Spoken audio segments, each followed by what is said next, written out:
اعوذ باللہ من الشیطان الرجیم بسم اللہ الرحمن الرحیم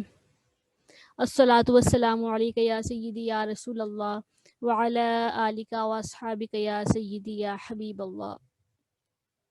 اس رکوع میں حضرت مریم رضی اللہ تعالی عنہا کے بارے میں ذکر کیا جا رہا ہے کہ اے مریم، بے شک اللہ نے تمہیں منتخب کر لیا، خوب پاک صاف کیا، تمہیں دور حاضر کی تمام خواتین سے افضل بنایا، یعنی جو اس دور کی خواتین تھیں ان میں سے تمام خواتین پر حضرت مریم کو فضیلت دی گئی۔ ہم نے صبح بھی اس بارے میں تھوڑی سی بات کی، اور پھر حضرت مریم کو حکم دیا گیا کہ اپنی رب کی بارگاہ میں سراپا ادب بن کر کھڑی رہو، سجدہ کریں، رکوع کرنے والوں کے ساتھ رکوع کریں۔ میں اے حبیب، یہ غیب کی کچھ خبریں ہیں جو ہم آپ کو بذریعہ وحی بتاتے ہیں، اور آپ زکریا اور بنی اسرائیل کے پاس نہیں تھے جب وہ اپنے قلم قرہ کے لیے پانی میں ڈال رہے تھے کہ کون مریم کی کفالت کرے گا۔ جیسا کہ میں نے آپ کو بتایا تھا ان کے سب کی خواہش تھی کہ وہ حضرت مریم کی پرورش کریں، کیونکہ وہ حضرت عمران کی بیٹی تھیں۔ تو تمام جتنے بھی علماء تھے، بیت المقدس کے جتنے بھی کیئر ٹیکرز تھے، سب کی یہ خواہش تھی کہ وہ ان کی پرورش کریں۔ تو دریا میں قلم ڈالے گئے تھے قرآن اندازی کرنے کے لیے، تو پھر اس میں قرہ جس کے نام نکلا وہ حضرت سیدنا زکریا علیہ السلام تھے۔ تو حضرت سیدنا زکریا علیہ السلام نے حضرت مریم کی پرورش کی تھی۔ قرآن اندازی اس طرح سے کی گئی تھی کہ جن کلموں سے تورات لکھا کرتے تھے ان کے ذریعے کی گئی تھی، اور طے یہ پایا تھا کہ ہر کوئی اپنا قلم پانی میں رکھے گا، جس کا قلم پانی کے بہاؤ کے الٹی طرف بہنا شروع کر دے گا وہ کفالت کا حقدار ہوگا۔ سب نے اپنے اپنے قلم پانی میں ڈالے، تو زکریا علیہ السلام کا قلم صرف الٹی طرف بہنا شروع ہوا تھا، تو آپ حضرت زکریا علیہ السلام کی کفالت میں آ گئی تھیں۔ اس کے بعد پھر حضرت عیسیٰ علیہ السلام کی ولادت کا تذکرہ آ رہا ہے۔ اس آیت مبارکہ میں عیسیٰ علیہ السلام کی جو مختلف فضائل وہ ذکر کیے گئے ہیں کہ یاد کیجیے جو فرشتوں نے کہا اے مریم، بے شک اللہ تمہیں اپنے اس کلمہ کی خوشخبری دیتا ہے جس کا نام مسیح عیسیٰ بن مریم ہے، وہ دنیا اور آخرت میں معزز ہوگا اور اللہ کے مقربین میں سے ہوگا، وہ گہوارے میں اور پختہ عمر میں لوگوں سے کلام کرے گا اور سراپا نیک ہوگا۔ تو یہاں پر حضرت مریم کو عیسیٰ علیہ السلام کی بشارت دی گئی ہے۔ عیسیٰ علیہ السلام کو کلمۃ اللہ اس لیے کہا گیا کیونکہ آپ کی جسم شریف کی پیدائش کلمہ کن سے ہوئی ہے اور ماں باپ کے نطفے سے نہیں ہوئی ہے۔ عیسیٰ علیہ السلام کے بارے میں فرمایا کہ وہ اللہ کا کلمہ ہے، نام آپ کا عیسیٰ ہے، لقب آپ کا مسیح ہے، کیونکہ آپ مس کرنے سے شفا دے دیتے تھے، اور دنیا اور آخرت میں آپ عزت و وجاہت والے ہیں اور اللہ تعالیٰ کے مقرب بندے ہیں۔ اس آیت مبارکہ میں عیسیٰ علیہ السلام کی نسبت باپ کی بجائے ماں کی طرف کی گئی ہے، تو اس سے پتہ چلا کہ عیسیٰ علیہ السلام بغیر باپ کے صرف ماں سے پیدا ہوئے ہیں، کیونکہ اگر آپ کا کوئی باپ ہوتا تو یہاں آپ کی نسبت ماں کی طرف کی جاتی، جیسا کہ بعض لوگ یوسف نجار کو آپ کا باپ بتاتے ہیں۔ اس کے بعد پھر آپ کی یہ خصوصیت ذکر کی گئی کہ آپ کلام کریں گے پنگھوڑے میں بھی اور پکی عمر میں، اور آپ نے پنگھوڑے میں کلام کیا اور اپنی والدہ کی برات کا اظہار کیا، یعنی گناہوں سے ان کی برات کا اظہار کیا، اور پکی عمر میں کلام فرمائیں گے وہ یوں کہ آسمان سے اترنے کے بعد آپ لوگوں سے کلام کریں گے۔ تو اس سے پتہ چلتا ہے کہ عیسیٰ علیہ السلام آسمان سے زمین کی طرف اتریں گے، جیسا کہ احادیث مبارکہ میں بھی ذکر ہوا ہے۔ اس کے بعد اس واقعہ کا ذکر ہے جب حضرت مریم کے پاس جبرائیل علیہ السلام آئے اور بیٹے کی بشارت دی، تو انہوں نے حیرت سے کہا کہ انا یکون لی ولد، مجھے بیٹا کیسے ہوگا، ولم یمسسنی بشر، مجھے تو کسی مرد نے چھوا تک نہیں ہے۔ تو پھر اللہ تعالیٰ نے فرمایا اللہ اسی طرح چاہتا ہے جو کرتا ہے، یعنی انہوں نے کہا کہ میں بدکار ہوں اور نہ ہی میری شادی ہوئی ہے، تو اس طرح مجھے کیسے بیٹا ہوگا۔ تو اللہ نے فرمایا کہ اللہ جو چاہتا ہے کرتا ہے، جب اللہ کسی شے کو پیدا کرنے کا ارادہ کرتا ہے تو اللہ کن فرماتا ہے تو وہ چیز ہو جاتی ہے۔ اور پھر فرمایا کہ اللہ آپ کو ایسا بیٹا دے گا جو کہ حلال اور حرام و تورات اور انجیل کا علم رکھنے والا ہوگا، بنی اسرائیل کی طرف رسول ہوگا، اور میں تمہارے رب کی طرف سے عظیم نشانی لے کر آیا ہوں، اور یعنی عیسیٰ علیہ السلام یہ کہیں گے میں تمہارے پاس تمہارے رب کی طرف سے عظیم نشانی لے کر آیا ہوں، اور وہ نشانی کیا ہے؟ وہ معجزات آپ نے بھی آگے بتائے۔ وہ معجزات 5 تھے: مٹی سے پرندے کی صورت بنا کر پھونک مارنا تو اس سے حقیقی پرندہ بن جاتا تھا، پڑھ کے مریضوں کو شفا یاب کرنا، مردوں کو زندہ کرنا اور غیب کی خبریں دینا، اور انہی تمام باتوں کا اس رکوع میں آگے ذکر ہے، ان آیات مبارکہ میں ذکر آیا ہے۔ اور تورات کی تمام باتوں کی تصدیق کرتے تھے اور بنی اسرائیل کے لیے چیزیں حلال کرتے تھے۔ یعنی چونکہ آپ رسول تھے تو صاحب شریعت تھے، تو اللہ تعالیٰ نے آپ کے اختیار دیا تھا، اللہ کے حکم سے انہیں چیزیں حلال کرتے تھے، اور جو ان کے لیے نقصان دہ تھی وہ حرام کرتے تھے۔ جیسا کہ بعض وہ چیزیں جو موسیٰ علیہ السلام کی شریعت میں حرام تھی، جیسے اونٹ کا گوشت اور کچھ پرندے، تو آپ نے انہیں حلال فرما دیا۔ تو اس آیت مبارکہ سے پتہ چلا کہ انبیاء کرام بھی اللہ تعالیٰ کے حکم سے حلال اور حرام کرنے کے مختار ہیں، کیونکہ آپ علیہ السلام نے فرمایا میں حلال کرتا ہوں۔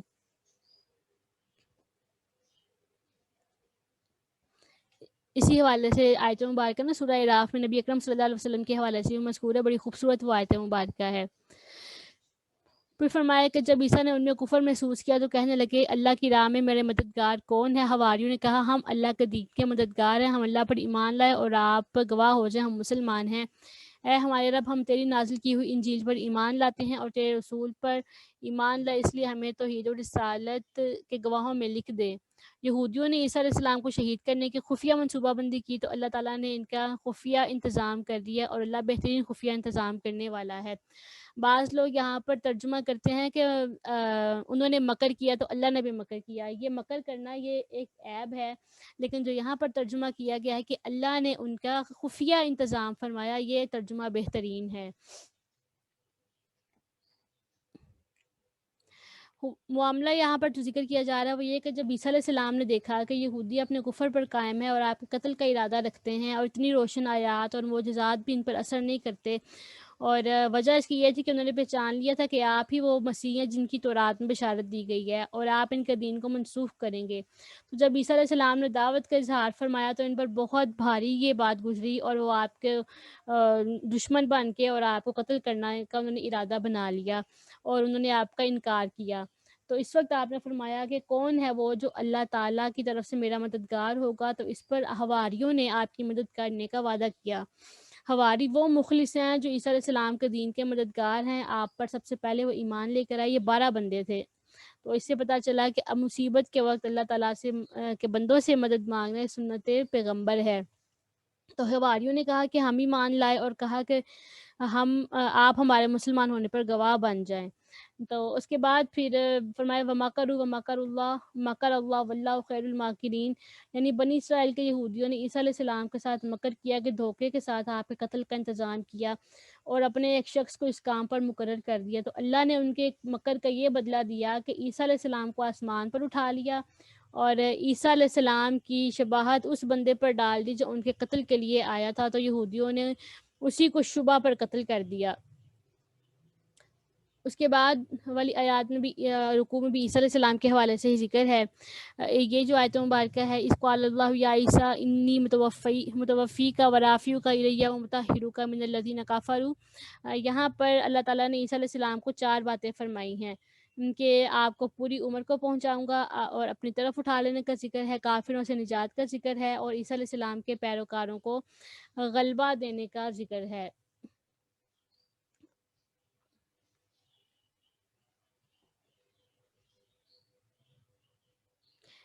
غلبہ ان لوگوں کو دیا جائے گا جو عیسیٰ علیہ السلام کو صحیح طور پر مانتے ہیں،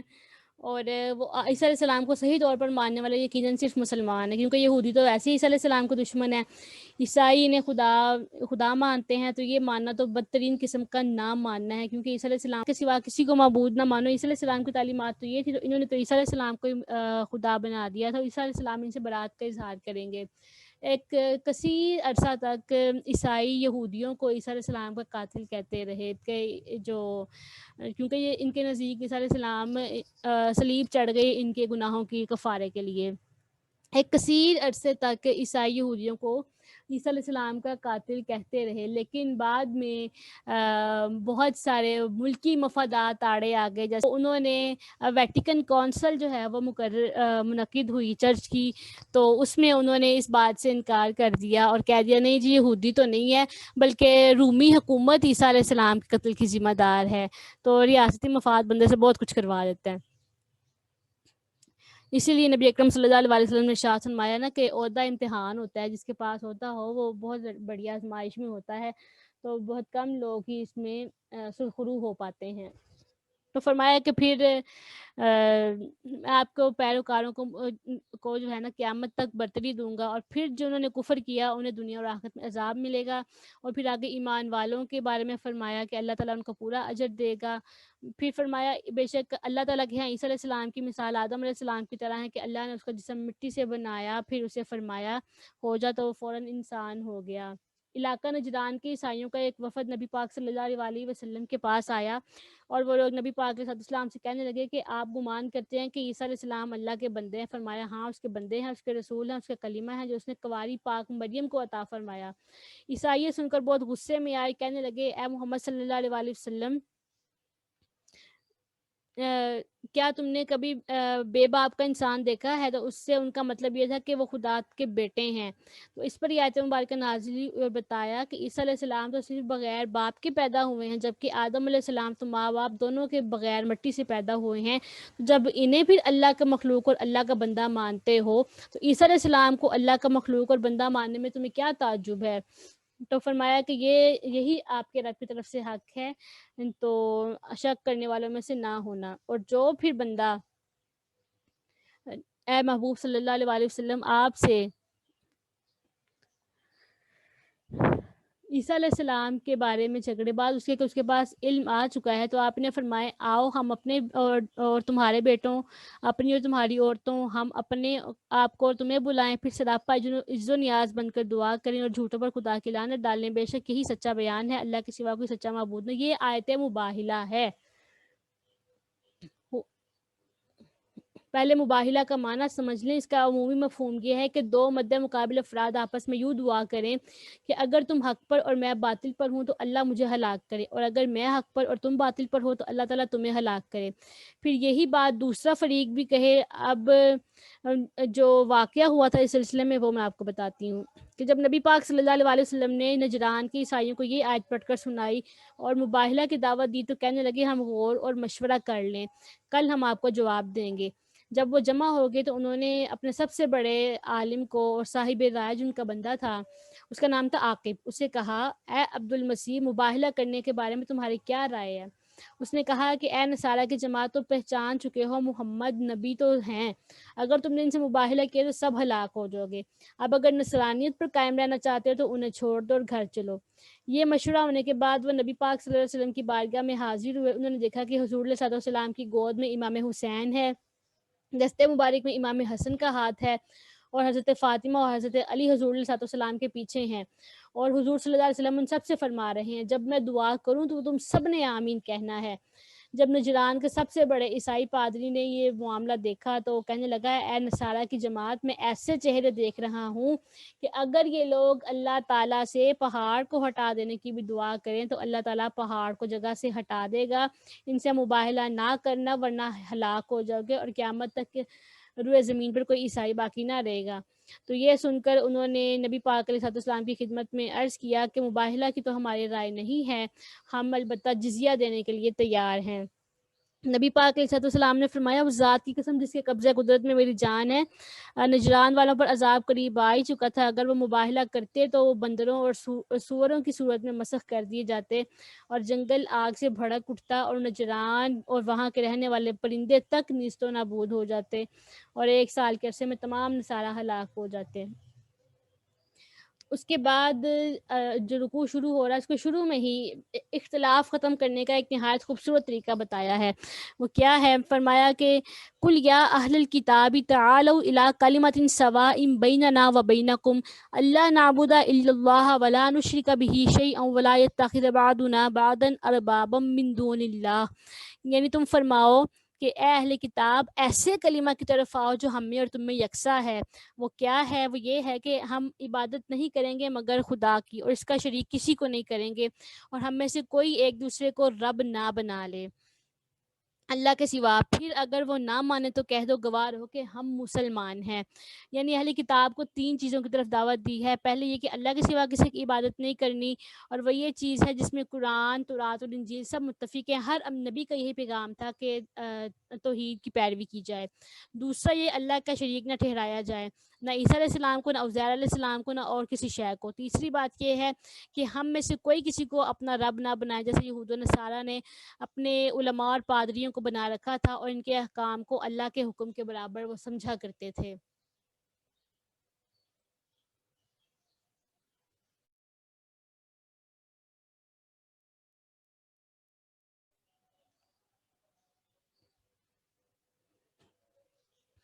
اس کے بعد فرمایا اے اہل کتاب لما تحاجون فی ابراہیم، تم ابراہیم علیہ السلام کے بارے میں کیوں جھگڑتے ہو؟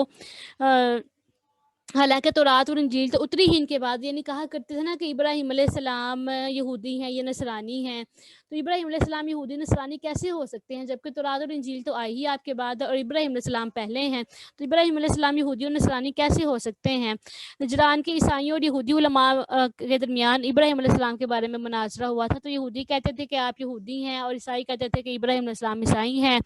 تو لہٰذا ہمارا دین بڑا ہے. تو آخر کا نبی پاک علیہ السلام کو انہوں نے حاکم بنایا. تو یہ آیت مبارکہ اتری جس میں ان بیوقوفوں کی انتہائی جہالت کو واضح کیا گیا کہ یہودیت موسیٰ علیہ السلام اور نصرانیت عیسیٰ علیہ السلام سے جاری ہوئی ہے، اور ابراہیم علیہ السلام تو ان دونوں بزرگوں سے کئی 100 سال پہلے تشریف لائے تھے، تو وہ یہودی اور عیسائی کیسے ہو سکتے ہیں؟ اس لیے فرمایا اے اہل کتاب تم ابراہیم علیہ السلام کے بارے میں کیوں جھگڑتے ہو؟ وہ یہودی عیسائی نہیں تھے، کیونکہ تورات اور انجیل تو اتری ہی ان کے بعد ہے. تو یہاں سے ہمیں علم تاریخ کی اہمیت کا پتہ چلتا ہے کہ علم تاریخ اگر ہمیں معلوم ہوگی، پتہ ہوگا کہ ہمیں کون سی قوم پہلے ہے کون سی قوم بعد میں ہے، تو ہم اس قسم کے سوالات کے جوابات دے سکتے ہیں. ایسے کہ واضح طور پر اللہ تعالیٰ نے ارشاد فرمایا ما کان ابراہیم یہودیا ولا نصرانیا ولکن کان حنیفا مسلما وما کان من المشرکین، کہ ابراہیم علیہ السلام نہ یہودی تھے نہ نصرانی تھے بلکہ باطل سے گریز کرنے والے مسلمان تھے، مشرکوں میں سے نہیں تھے. اور بے شک ابراہیم کے سب سے زیادہ قریب وہ لوگ تھے جنہوں نے ان کی پیروی کی، اور وہ کون ہے؟ وہ اہل اسلام ہے. نیز یہ نبی مکرم ان پر ایمان لانے والے ہیں، یعنی نبی پاک صلی اللہ علیہ وسلم، اور اللہ ایمان والوں کا مددگار ہے. اہل کتاب کا ایک گروہ دل سے چاہتا ہے کسی طرح تمہیں گمراہ کر دے، حالانکہ وہ اپنے آپ کو ہی گمراہ کرتے ہیں اور انہیں حقیقت کا شعور نہیں ہے. پھر اہل کتاب سے کہا جا رہا ہے تم قرآن کو کیوں انکار کرتے ہو حالانکہ تم جانتے ہو یہ حق ہے، اور حق کو باطل کے ساتھ کیوں ملاتے ہو اور حق کو کیوں چھپاتے ہو؟ اس بارے میں ان کو تنبیہ کی جا رہی ہے، جیسا کہ پہلے پارے سے ہی ہم یہ پڑھ رہے ہیں. اچھا، اس کے بعد پھر اہل کتاب کے ایک گروہ کی ایک کارنامے کا ذکر کیا ہے کہ وہ اپنے ساتھیوں سے کہا کرتے تھے کہ تم صبح کے وقت مومنوں پر نازل ہونے والے قرآن پر ایمان لاؤ اور شام کے وقت اس کا انکار کر دو.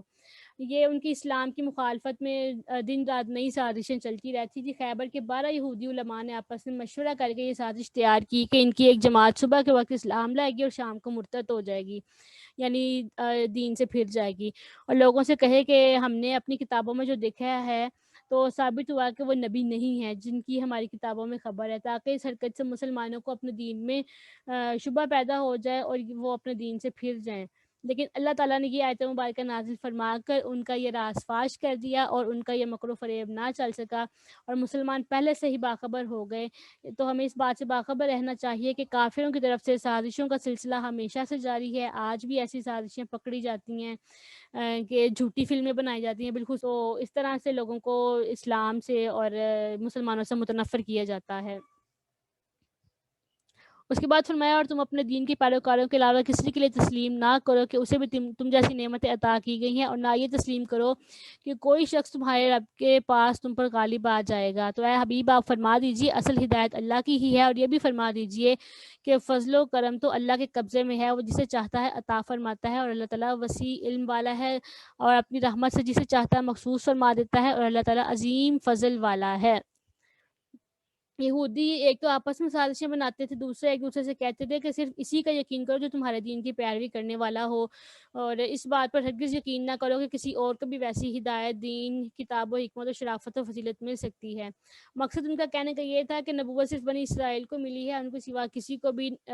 نبوت نہیں ملی ہے، اور چونکہ نبی کریم صلی اللہ علیہ وسلم بنی اسرائیل سے نہیں تھے بلکہ بنی اسماعیل میں سے تھے، لہٰذا ان کا کہنے کا مقصد یہ تھا کہ یہ نبی نہیں ہے۔ تو یہ ان کے طرح طرح کے ہیلے بہانے ہوتے تھے نبی پاک صلی اللہ علیہ وآلہ وسلم کے کو ستانے کے۔ آگے پھر اہل کتاب کا ایک عمل ذکر کیا ہے، اور اس میں یہ ظاہر کیا کہ ان میں دو قسم کے لوگ ہیں، امانت دار اور بددیانت۔ بعض تو ایسے ہیں کہ ان کے پاس ڈھیروں ڈھیر مال بھی بطور امانت رکھوا دیا جائے تو وہ لوگ اس میں خیانت نہیں کرتے ہیں،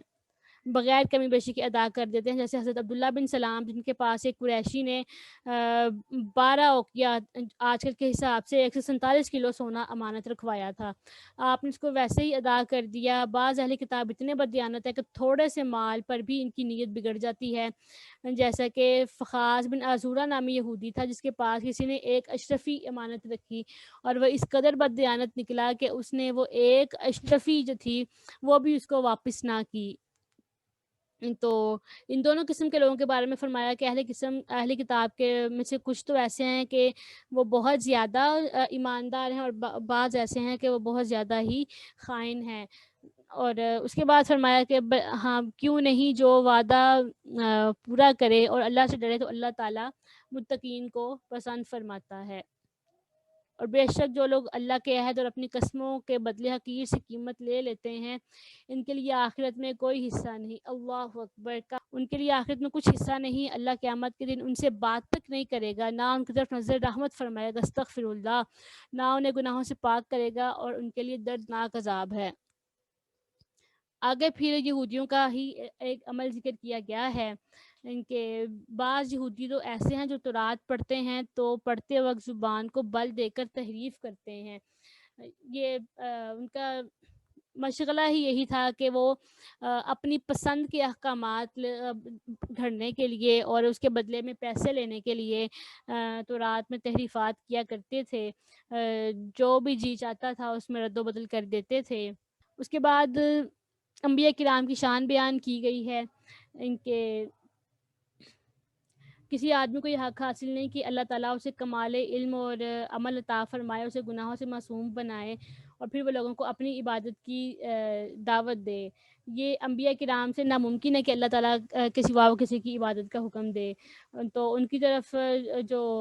بہتان اوپر والی آیت میں ان کی طرف منسوب کیا گیا تھا کہ وہ اپنی زبان کو بل دے کے تحریف کرتے ہیں اور وہ کہتے ہیں کہ یہ اللہ کی طرف سے ہے، حالانکہ وہ اللہ کی طرف سے نہیں ہوتا۔ تو انبیاء کرام ان سب چیزوں سے پاک ہیں۔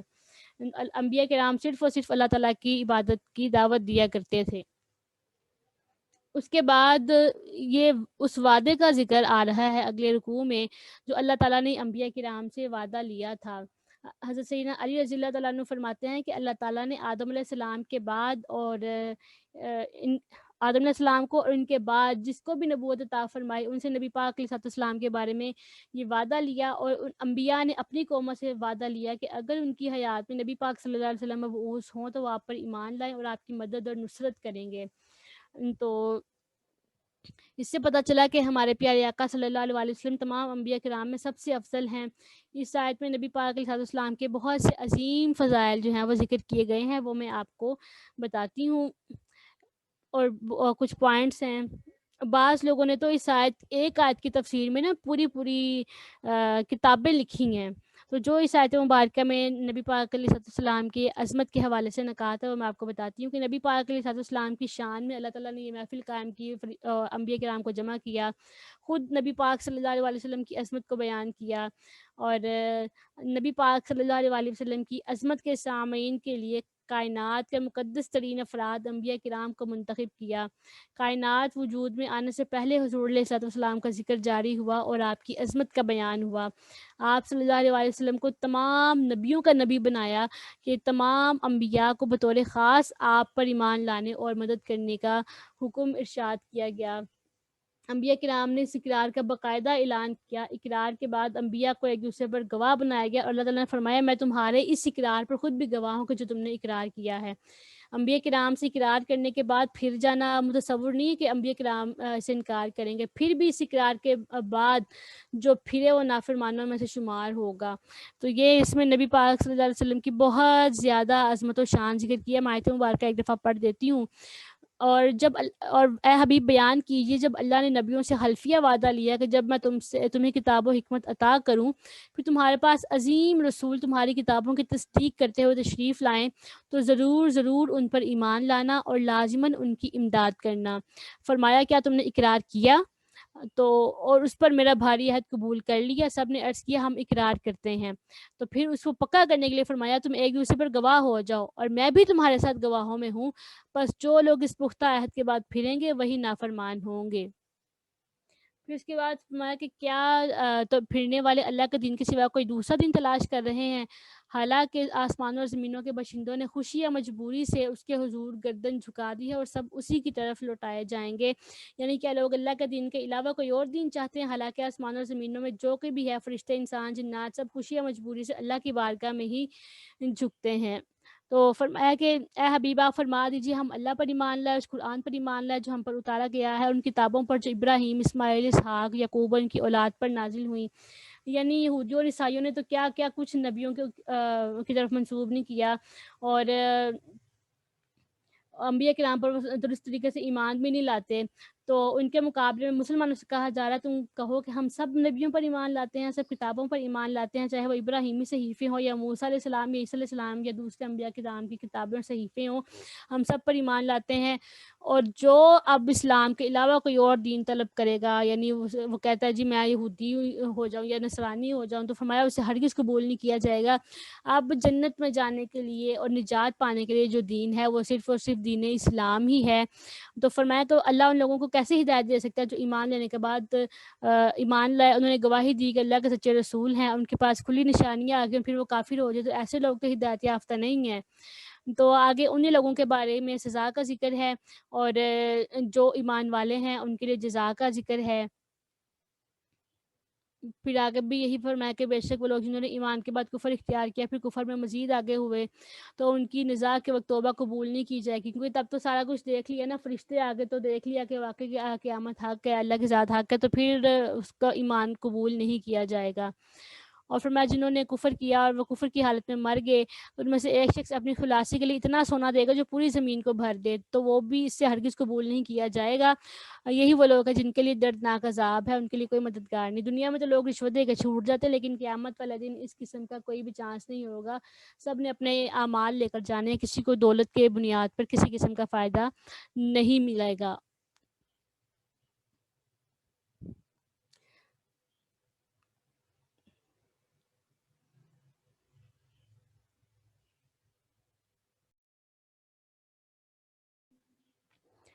چوتھے پارے کا یہاں سے آغاز ہے۔ اللہ تعالیٰ نے ارشاد فرمایا تم نیکی کا ثواب یعنی جنت ہرگز نہیں پا سکو گے جب تک اپنی پسندیدہ چیزوں میں سے اللہ کی راہ میں خرچ نہیں کرو گے،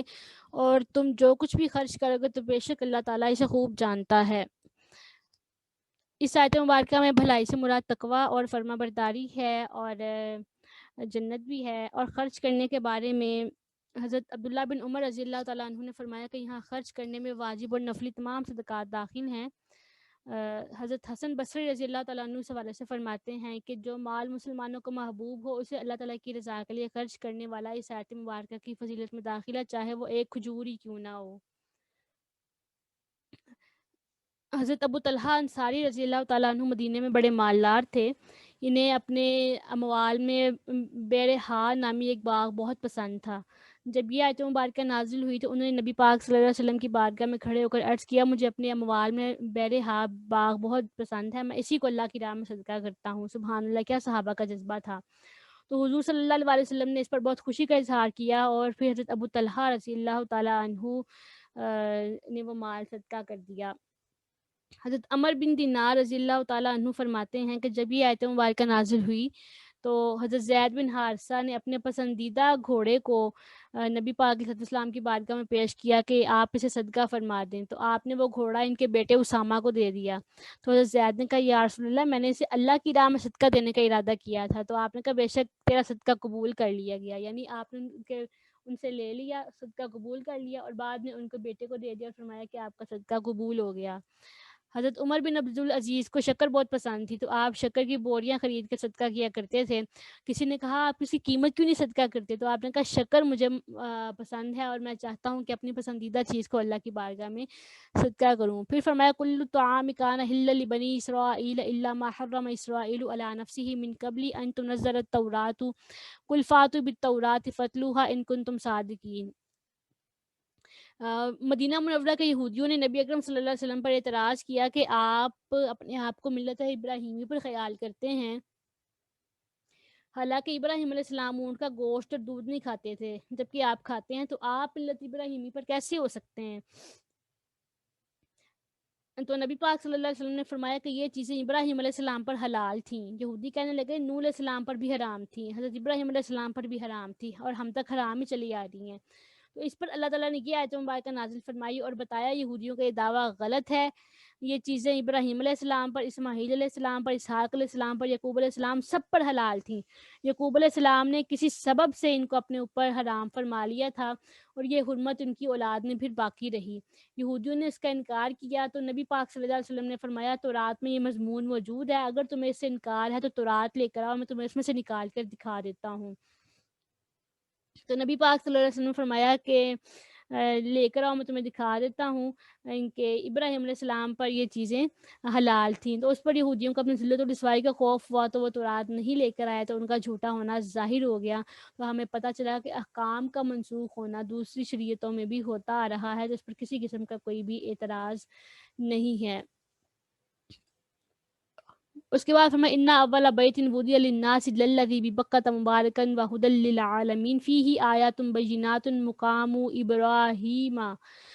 اور ومن داخلہ کان آمنا۔ یہاں پر خانہ کعبہ اور حرم کی فضائل کے بارے میں ذکر کیا گیا ہے کہ یہودیوں نے کہا تھا ہمارا قبلہ یعنی بیت المقدس کعبہ سے افضل ہے، کیونکہ یہ گزشتہ انبیاء کرام کا قبلہ رہا ہے، اس کے علاوہ یہ خانہ کعبہ سے پرانا ہے۔ تو اس کے رد میں یہ آیت مبارکہ نازل ہوئی کہ بے شک لوگوں کی عبادت کے لیے سب سے پہلے بنائی جانے والی مسجد جو ہے وہ یہ یہی ہے، یعنی خانہ کعبہ ہے، اور جو سب سے پہلے روئے زمین پر عبادت کے لیے گھر تیار ہوا وہ خانہ کعبہ ہی ہے۔ اور حدیث مبارکہ میں ہے کہ خانہ کعبہ یعنی کعبہ معظمہ بیت المقدس سے 40 سال پہلے بنایا گیا تھا، اور فرشتوں کا قبلہ بیت المعمور ہے، وہ آسمان میں ہے، خانہ کعبہ کے بالکل اوپر ہے۔ اس آیت مبارکہ میں اور اس کے بعد والی جو آیات آ رہی ہیں نا، اس میں جو خانہ کعبہ کی خصوصیات ذکر ہوئی ہیں مجموعی طور پر وہ میں آپ کو بتاتی ہوں کہ سب سے پہلے عبادت گاہ ہے یہ، آدم علیہ السلام نے اس کی طرف نماز ادا کی، تمام لوگوں کی عبادت کے لیے بنایا گیا، جبکہ بیت المقدس صرف مخصوص وقت میں خاص لوگوں کا قبلہ رہا ہے۔ مکہ معظمہ میں واقع ہے جہاں پر یہ ایک نیکی کا ثواب 1,00,000 ہے۔ اس کا حج فرض ہے، حج ہمیشہ صرف اسی کا ہوا ہے۔ بیت المقدس قبلہ ضرور رہا ہے لیکن اس کا حج کبھی نہیں ہوا، اسے امن کی جگہ قرار دیا، جیسے کہ فرمایا ومن داخلہ کانا آمنا، امن والا ہو گیا۔ اس میں بہت سی نشانیاں رکھی گئی ہیں جس میں سے ایک مقام ابراہیم ہے۔ اس کے علاوہ اور بھی بہت ساری فضیلتیں کعبہ معظمہ کی ہیں، جن میں سے یہ بھی ہیں کہ پرندے کعبہ معظمہ کے اوپر نہیں بیٹھتے ہیں، اس کے اوپر سے پرواز نہیں کرتے بلکہ پرواز کرتے ہوئے ادھر ادھر ہٹ جاتے ہیں، اور جو پرندے بیمار ہوتے ہیں وہ اپنا علاج یہاں پر ہی کرتے ہیں، خانہ کعبہ کی ہوا میں سے وہ گزر جائے تو انہیں اسی سے شفا ہو جاتی ہے، اور وحشی جانور ایک دوسرے کو حرم میں ایذا نہیں دیتے ہیں، اس سرزمین میں کتے ہرن کا شکار کرنے کے لیے نہیں دوڑتے، اور کعبہ معظمہ کی طرف لوگوں کے دل کھینچے چلے آتے ہیں کہ ہر کسی کی خواہش ہوتی ہے کہ میں وہاں جاؤں، میں وہاں حاضری دوں، جو نہیں جاتا گیا ہوا وہ بھی تڑپتا ہے، جو ایک دفعہ ہو کر آ جاتا ہے وہ بھی خواہش رکھتا ہے بار بار جانے کی، اور جس نے بھی کبھی کعبہ معظمہ کی بے حرمتی کا ارادہ کیا وہ ہمیشہ تباہ و برباد ہی ہوا ہے۔ پھر مقام ابراہیم کے بارے میں ذکر کیا، یہ وہ پتھر ہے جس پر ابراہیم علیہ السلام نے کھڑے ہو کر کعبہ معظمہ کی تعمیر کی تھی، اور اس کے اوپر آپ کے قدمین کے نشانات ابھی بھی موجود ہیں۔ پھر فرمایا اے اہل کتاب تم اللہ کی آیتوں کا کیوں انکار کرتے ہو جبکہ اللہ تمہارے ہر عمل کو دیکھ رہا ہے۔ اس آیت مبارکہ میں بھی اہل کتاب کی صحیح خطاب کیا جا رہا ہے جن کے دلوں میں ایمان مضبوط نہیں ہوا، تو انہیں نبی پاک صلی اللہ علیہ وسلم کی شان میں تورات کی آیتیں چھپا کر اور یہ کہہ کر چونکہ وہ بہکایا کرتے تھے کہ وہ نبی نہیں ہیں، تو ان سے کہا جا رہا ہے کہ اللہ کے راستے سے کیوں روکتے ہو؟ لِمَ تَصُدُّونَ عَن سَبِيلِ اللَّهِ، اللہ کے راستے سے کیوں روکتے ہو؟ من آمنا، جو کہ ایمان لے کر آیا ہے، ان کے تبغونها عوجا، تم اسے غلط راستہ ثابت کرنا چاہتے ہو، حالانکہ تم یہ گواہ ہو کہ یہ دین سچا ہے۔ پھر فرمایا اے ایمان والو، اگر تم اہل کتاب کے گروہ کی بات مانو گے تو وہ تمہیں تمہارے ایمان لانے کے بعد دوبارہ کافر بنا کر چھوڑیں گے۔ تم دوبارہ کیسے کفر اختیار کرتے ہو جبکہ تمہارے سامنے آیات پڑھی جاتی ہیں اور تم میں تمہارے رسول گرامی صلی اللہ علیہ وسلم بھی موجود ہیں، جس نے اللہ کے دین کو مضبوطی سے پکڑا اور سیدھے راستے کی طرف اسے سیدھے راستے کی طرف ہدایت کی گئی۔ مرشاس بن قیس نام کا ایک یہودی تھا، وہ مسلمانوں کی مجلس کے قریب سے گزرا جس میں انصار کے دو قبیلے اوس اور خزرج محبت کی باتیں کر رہے تھے۔ اسلام سے پہلے ان کی بڑی طویل جنگیں تھیں، تو یہودی جو تھے ان کے اتفاق سے بڑے تکلیف میں تھے، کیونکہ یہودیوں کا طریقہ کار اس طرح سے تھا کہ وہ اوس کو بھی اور جو تھے نا قوت دیتے تھے، یعنی اسلحہ وغیرہ اور مالی قوت دیتے تھے، اور خزرج کو بھی دیتے تھے۔ ان کا مقصد یہ تھا کہ دونوں آپس میں لڑتے ہی رہیں، ان کو پتہ تھا جس دن ان کی صلح ہو گئی اس دن ہمیں کسی نے نہیں پوچھنا، تو اس طرح سے کرتے تھے۔ تو ابھی بھی ان کو پھر ان کے اتفاق سے بڑی تکلیف ہو رہی تھی، تو جو مرشاس بن قیس تھا اس نے ایک نوجوان یہودی سے کہا کہ تم ان کے پاس جاؤ اور ان کو ان کی پرانی جنگیں یاد دلا کر انہیں لڑوا دو۔ اس نے ایسے ہی کیا اور کچھ قصیدے پڑھے جس میں ان کی گزشتہ جنگوں کا ذکر تھا، تو ان باتوں کو سن کر ان کو اپنی جنگیں جب یاد آ گئی تو آپس میں لڑ پڑے۔ تو نبی پاک صلی اللہ علیہ وسلم اس موقع پر فوراً تشریف لے کر آئے اور فرمایا کیا جاہلیت کی حرکتیں کر رہے ہو، حالانکہ میں تمہارے درمیان موجود ہوں۔ تو یہ سن کر انہوں نے اپنے ہتھیار پھینک دیے اور روتے ہوئے ایک دوسرے کو انہوں نے گلے لگا لیا۔ تو یہاں آیت میں کفر سے مراد کافروں والے کام ہیں، یعنی اپنی انا کے لیے آپس میں جنگ کرنا۔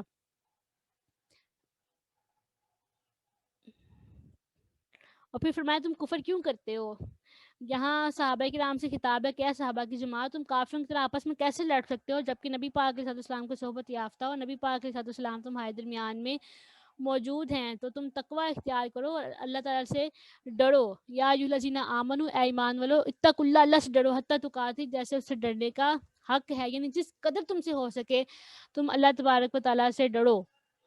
اور کیا کرو، واعتصموا بحبل اللہ جمیعا، اللہ کی رسی کو مضبوطی سے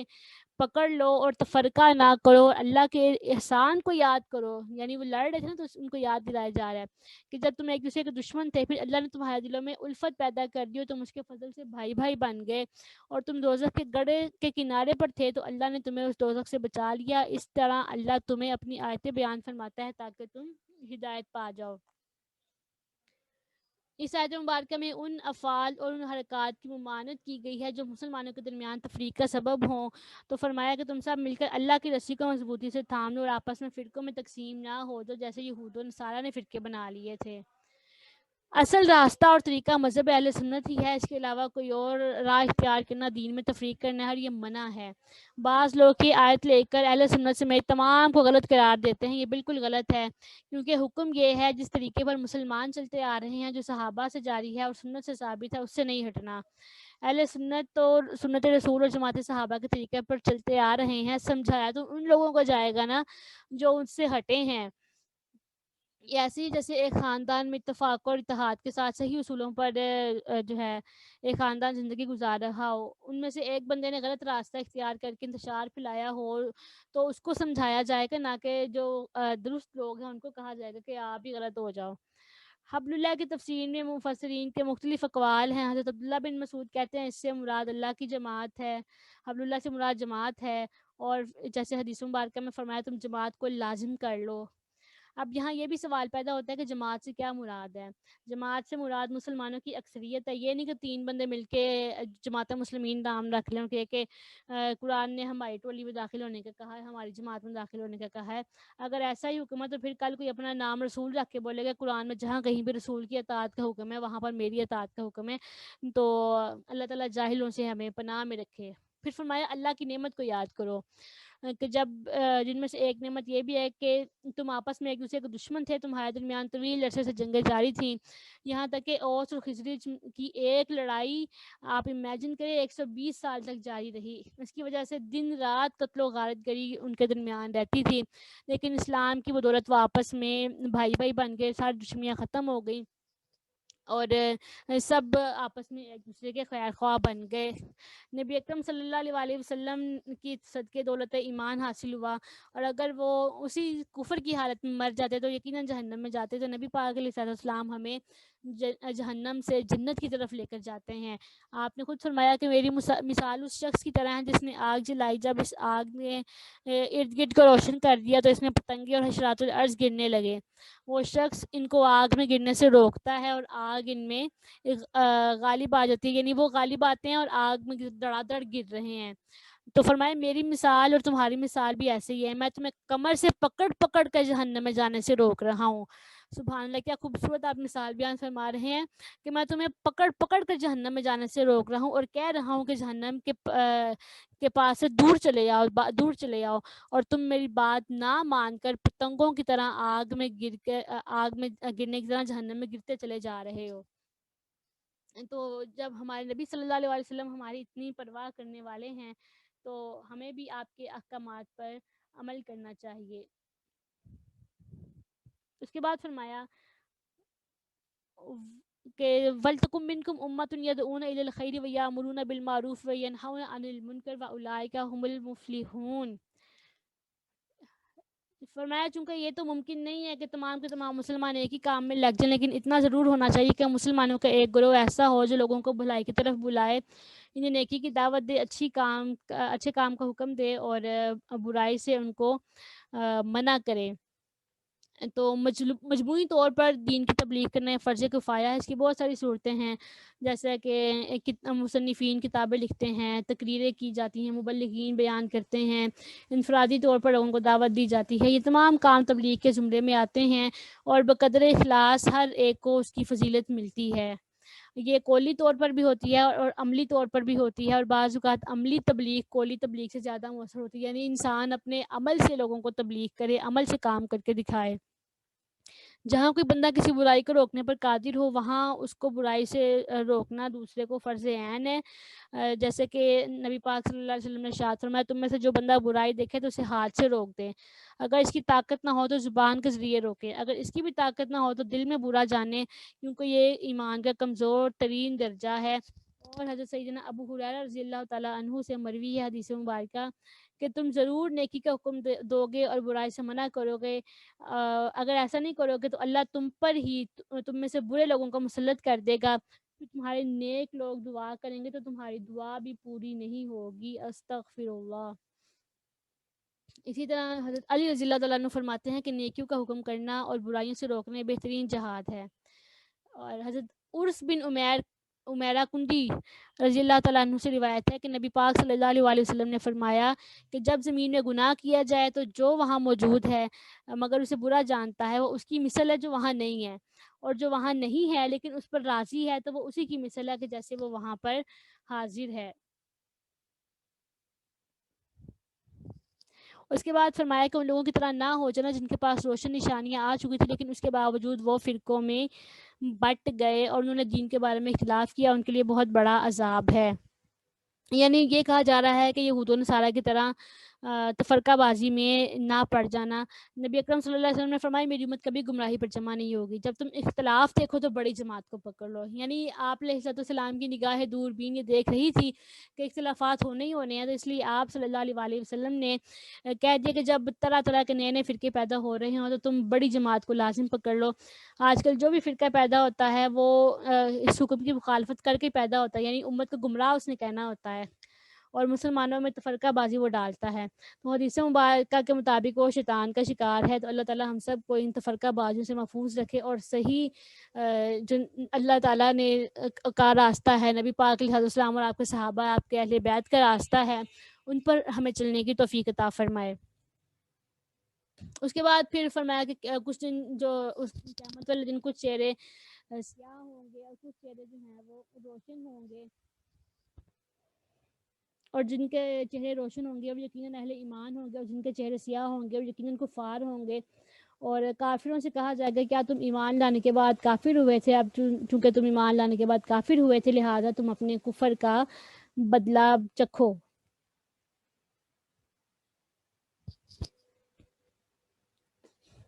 اس کے بعد فرمایا کہ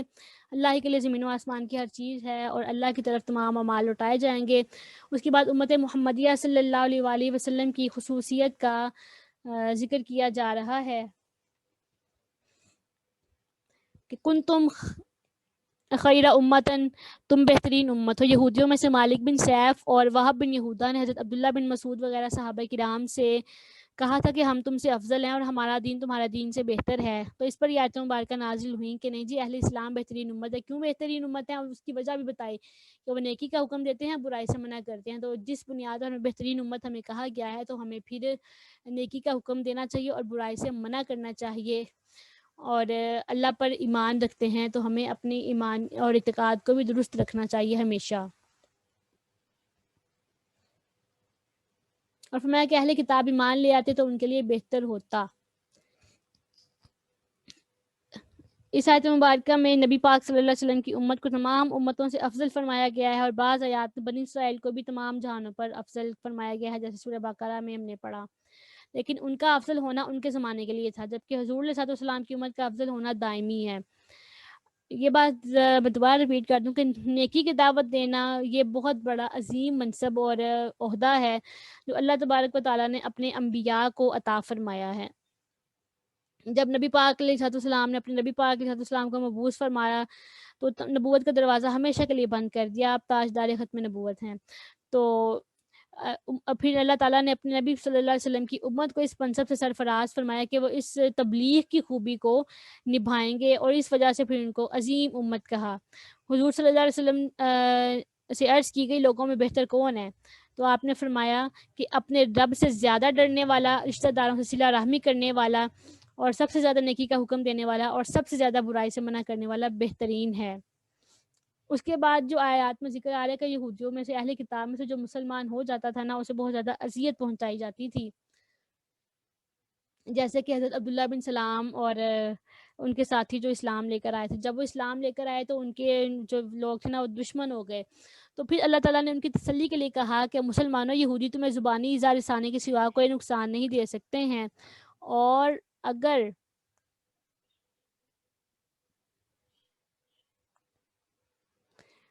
انہوں نے تمہارے ساتھ جنگ کی تو تمہارے سامنے سے پیٹھ پھیر کر وہ لوگ بھاگ جائیں گے۔ یعنی ایمان والوں کو یہاں پر مطمئن کیا ہے۔ اور یہ غیبی خبریں ایسی واقعہ ہوئی تھیں، بعد میں صحابہ کرام شام، روم وغیرہ علاقوں میں گئے، وہاں انہوں نے فتوحات کی، اور نبی پاک علیہ السلام نے جو غیبی خبر دی تھی وہ پوری ہوئی۔ اور یہ بھی فرمایا کہ ضربت علیہم الذلۃ اینما ثقفوا الا بحبل من اللہ وحبل من الناس وباؤوا بغضب من اللہ وضربت علیہم المسکنہ، یعنی وہ جہاں بھی موجود ہوں گے ان پر ذلت مسلط رہے گی، مگر یہ کہ اللہ کے عہد اور مسلمانوں کے عہد کا سہارا لیں، اور وہ اللہ کے قہر و غضب کے مستحق ہوں گے، اور ان پر محتاجی چسپاں کر دی گئی۔ یہ اس لیے ہوا کہ انہوں نے اللہ کی آیتوں کا انکار کیا اور انبیاء کو ناحق شہید کیا، اور یہ بدبختی اس لیے تھی کہ وہ نافرمان بن گئے اور حد سے تجاوز کیا۔ اس آیت مبارکہ میں بیان کی کہ یہودیوں پر ذلت اور محتاجی لازم کر دی گئی، اور ساتھ ہی ساتھ اس آیت میں استثناء بھی ہے کہ سوائے اس کے کہ انہیں اللہ کی طرف سے سہارا مل جائے یا لوگوں کی طرف سے سہارا مل جائے۔ اس استثناء کے بعد آنے کے بعد یہ معنی بن گیا کہ یہودی ذلت و خواری سے کسی صورت میں نہیں بچ سکتے، لیکن اللہ کی رسی کے ساتھ اور لوگوں کی رسی کے ساتھ۔ اللہ کی رسی کے ساتھ ایسے کہ یہودی مسلمان ہو جائے تو خواری سے بچ جائیں گے اور حقیقی عزت حاصل کر لیں گے، اور لوگوں کی رسی کی صورت یہ ہے کہ لوگوں سے عہد و پیمان کریں، اسلامی حکومت کے ذمہ بن جائیں یا کافر حکومت سے بھیک مانگیں اور تعاون کریں تو دنیاوی عزت پا سکتے ہیں، اور ایسی صورت میں ان کی سلطنت بھی بن سکتی ہے۔ فی زمانہ اگر ہم دیکھیں کہ دنیا کے کسی خطے میں کفار کے تعاون سے یہودی سلطنت وجود میں آئی ہے تو اس حکومت کا قائم ہونا قرآن کریم یا اسلام کی صداقت کے خلاف نہیں ہے، بلکہ قرآن کی صداقت کی بہت واضح اور دلیل ہے، کیونکہ قرآن مجید نے فرمایا وَحَبْلٍ مِّنَ النَّاسِ، جو لوگوں کی رسی کے ساتھ صدیوں سے ذلیل و خوار یہودیوں کی ایک جماعت کو دنیا میں عزت ملی ہے حبل من الناس سے. اور جیسے کہ اگر زیادہ دور کیا جائیں، یہ جرمنی میں ہٹلر نے جو یہودیوں کے ساتھ کیا تھا، جسے ہولوکاسٹ کے نام سے یاد کیا جاتا ہے، تو اس نے ان کا قتل عام کیا تھا. تو اس نے کہا تھا کہ میں نے جن یہودیوں کو زندہ چھوڑ دیا نا، میں نے اسی لیے چھوڑا تاکہ پتہ چل جائے لوگوں کو کہ میں نے ایسا کیوں کیا، یہ کس قدر شریر قوم ہے. تو آج اگر یہ انہوں نے اسرائیل کی نام نہاد ناجائز ریاست بنا لی ہے نا، تو وہ انہوں نے جو کفار کا سہارا لے کر ہی بنائی ہے.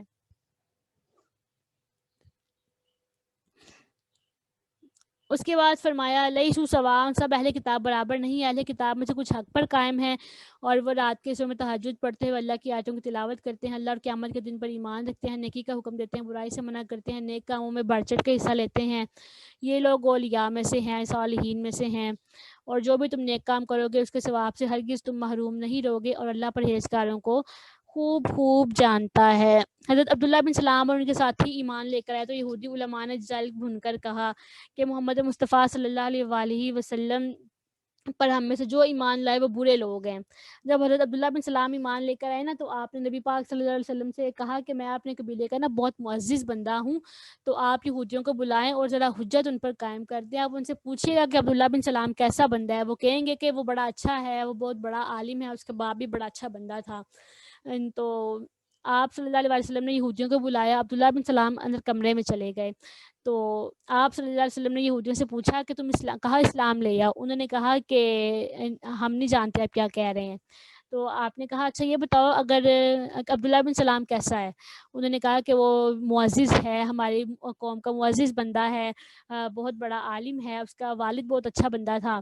تو آپ نے کہا اچھا کیسا ہو کہ اگر وہ اسلام لے آئے. انہوں نے کہا پھر ہم بھی لے آئیں گے. تو آپ نے عبداللہ بن سلام کو اشارہ کیا، اس کا عبداللہ بن سلام آپ ذرا باہر آ جائیں. عبداللہ بن سلام آئے تو انہوں نے کلمہ پڑھا اشہد ان لا الہ الا اللہ واشہد ان محمد عبدہ ورسولہ. تو یہودیوں نے فوراً ان کے بارے میں مذمتی کلمات کہنا شروع کر دی کہ یہ تو بہت برے ہیں، یہ کوئی عالم نہیں ہے، فلاں فلاں باتیں کرنا شروع کر دی. تو کہا کہ یہ چاہے آپ جل بھن کے جو مرضی باتیں کرتے رہیں، برا کہتے رہیں، اور یہ مطلب یہ کہتے تھے کہ اگر یہ برے نہ ہوتے تو باپ دادا کا دین نہ چھوڑتے. تو یہ آیت مبارکہ نازل ہوئی اور بتا دیا گیا کہ نبی پاک صلی اللہ علیہ وسلم کی غلامی میں آنے والے ہی تو کام کے بندے ہیں، وہی تو اچھے بندے ہیں. بقیہ کا حال دنیا میں بھی برا ہے اور قیامت والے دن بھی برا ہی ہوگا. اس آیت مبارکہ میں ان کی خصوصیات ذکر کی گئی ہیں کہ نیکی کا حکم دیتے ہیں، برائی سے منع کرتے ہیں، اللہ اور آخرت پر ایمان رکھتے ہیں، نیکیوں میں بڑھ چڑھ کے حصہ لیتے ہیں. پھر فرمایا کہ کافروں کو ان کے کوئی بھی کام فائدہ نہیں دیں گے، نہ ان کے مال فائدہ دیں گے، نہ ان کی اولاد فائدہ دے گی، اور یہ جہنم میں رہیں گے. اس کے بعد پھر اللہ کی راہ میں مال خرچ کرنے کے حوالے سے ذکر کیا گیا ہے. اچھا یہ اوپر والی آیت مبارکہ میں نا جو رات کے حصے میں تہجد ادا کرنے والوں کی، رات کے حصے میں عبادت کرنے والوں کی بہت زیادہ تعریف کی گئی ہے. اس سے نماز عشاء اور تہجد دونوں مراد ہو سکتے ہیں آناء اللیل سے، یعنی رات کے حصوں میں. تو نماز عشاء بھی مراد ہو سکتی ہے، تہجد بھی مراد ہو سکتی ہے. اور یہ بھی پتہ چلا ہے کہ نماز کے ارکان میں سجدہ بہت افضل ہے، کیونکہ یہاں پہ وہم یسجدون کا لفظ ہے، کیونکہ اس میں بہت زیادہ اللہ تعالیٰ کی بارگاہ میں عاجزی ہوتی ہے. اور رات کی عبادت، نماز، تلاوت دن کی ان عبادات سے افضل ہے، کیونکہ جو دل میں یکسوئی رات کے وقت میسر ہوتی ہے نا، وہ دن میں نصیب نہیں ہوتی ہے. بالخصوص اگر ہم اپنے آج کل کے زمانے میں دیکھ لیں نا، تو دن کے وقت ایک گلی سے شور ختم ہی نہیں ہوتا، ایک کے بعد ایک پھیری والا آ رہا ہوتا ہے، اتنے اونچے اونچے ان کے اسپیکر ہوتے ہیں. تو یکسوئی خاک میسر ہونی ہے. رات کے وقت یہ چیزیں ذرا کم ہوتی ہیں، شور بھی کم ہوتا ہے. امام ایک بزرگ تھے حضرت حسین بن علی کرابیسی، کہتے ہیں میں نے کئی بار امام شافعی کے ساتھ رات گزاری ہے. میں نے دیکھا کہ آپ 1/3 رات تک نماز پڑھتے ہیں اور 50 آیات سے زیادہ تلاوت نہیں کرتے. اگر کبھی زیادہ بھی پڑھتے تو 100 آیات تک پڑھتے تھے. جب کسی آیت رحمت کی تلاوت کرتے تو اللہ تعالیٰ کی بارگاہ میں اپنے لیے اور مومنین کے لیے مغفرت طلب کرتے تھے، اور جب آیت عذاب پڑھتے تو اللہ تعالیٰ کی ذات سے پناہ طلب کیا کرتے تھے.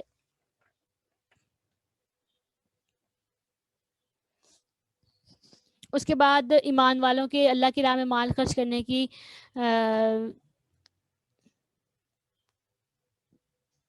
کافر کے خرچ کرنے کا ذکر کیا گیا ہے کہ جو کافر جو مال دنیا کی زندگی میں خرچ کرتے ہیں ان کی مثال اس ٹھنڈی یخ ہوا کی طرح ہیں جو اپنے جانوں پر ظلم کرنے والوں کی کھیتی کو لگی اور اسے تباہ کر کے رکھ دیا، اور اللہ نے ان کے خرچ کرنے والوں پر ظلم نہیں کیا بلکہ وہ خود اپنی جانوں پر ظلم کرتے ہیں. یعنی کافر ریاکاری کے طور پر خرچ کرتے ہیں تو ان کے کفر اور ان کے ریاکاری ایسے ہی تباہ کر دیتی ہے جیسے برفانی ہوا کھیتی کو تباہ کر دیتی ہے. اور ان کے ساتھ یہ معاملہ کوئی ظلم و زیادتی نہیں ہے بلکہ یہ ان کے کفر کی، ان کے نفاق کی، ان کے ریاکاری کی سزا ہے. کہ ریاکاری کو تو ویسے ہی شرک اصغر کہا گیا ہے، اگر وہ ایمان والے بھی کریں ان کے لیے بھی یہ کرنا برا ہی ہے. تو کسی کو بھی ریاکاری نہیں کرنی چاہیے کیونکہ اس سے کام کرنے کا کوئی فائدہ نہیں کہ آپ نے کام بھی کیا اور اس کا کوئی فائدہ نہ ملے، تو اس سے کسی قسم کا کوئی فائدہ بندے کو نہیں ہوتا. پھر فرمایا اے ایمان والو غیر مسلموں کو رازدار نہ بناؤ، وہ اپنی بساط بھر تمہیں نقصان پہنچانے سے گریز نہیں کریں گے، ان کی دلی خواہش ہے کہ تمہیں زیادہ سے زیادہ تکلیف پہنچائیں.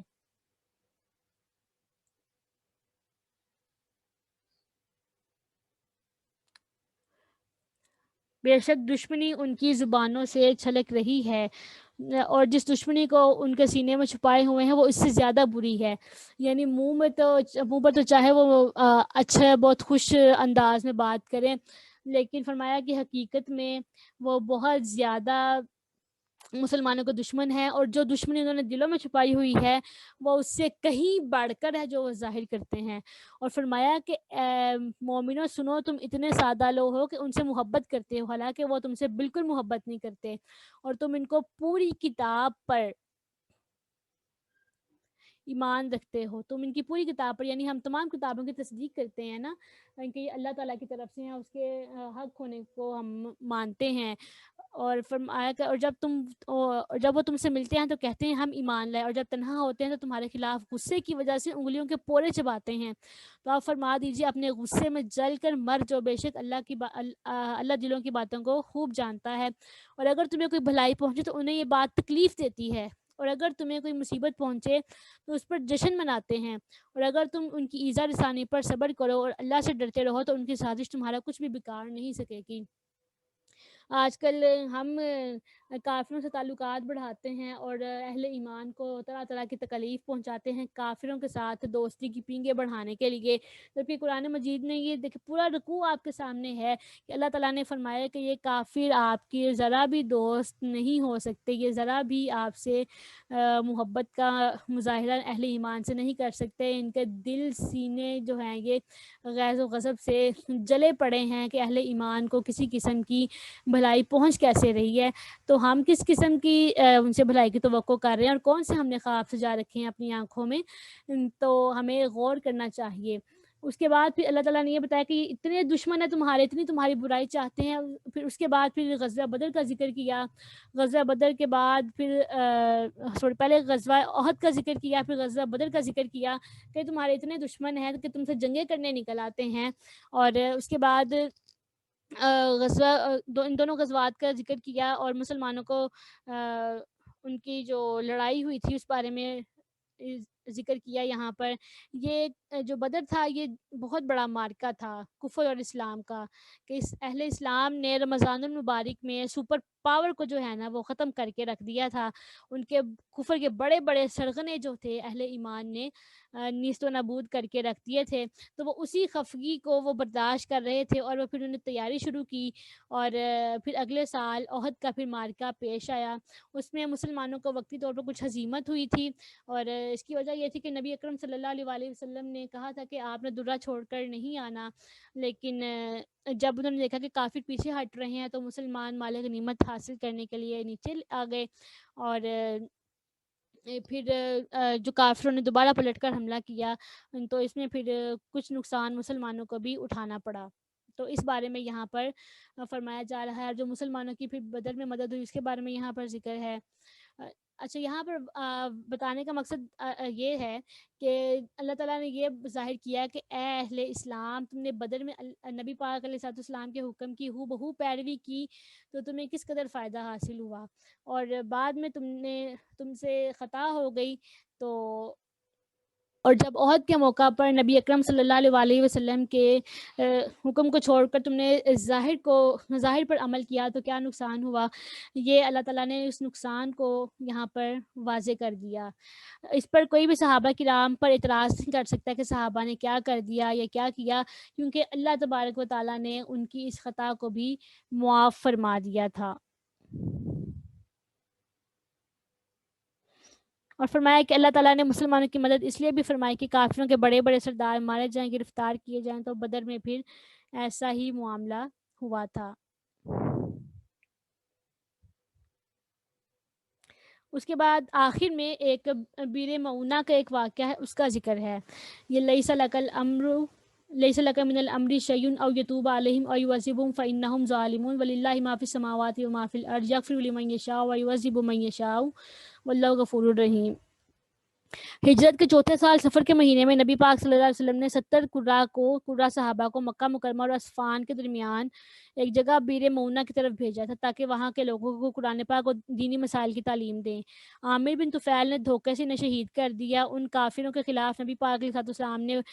بربادی کی دعا کا ارادہ کیا تو اللہ تعالیٰ نے آپ کو روک دیا اور ان کے بارے میں یہ آیت مبارکہ نازل ہوئی اور فرمایا کہ آپ ان کے لیے کوئی دعا نہ کریں، ان کا معاملہ اللہ پر چھوڑ دیں، اللہ چاہے تو انہیں توبہ کی توفیق دے اور چاہے تو عذاب دے۔ یہ نبی اکرم صلی اللہ علیہ وسلم کی وہ مبارک تربیت ہے جو اللہ تعالیٰ نے رب العالمین نے خود فرمائی ہے، اور ہر جگہ پر اللہ تعالیٰ اپنے پیارے محبوب صلی اللہ علیہ وسلم کی کامل رہنمائی فرمایا کرتا ہے۔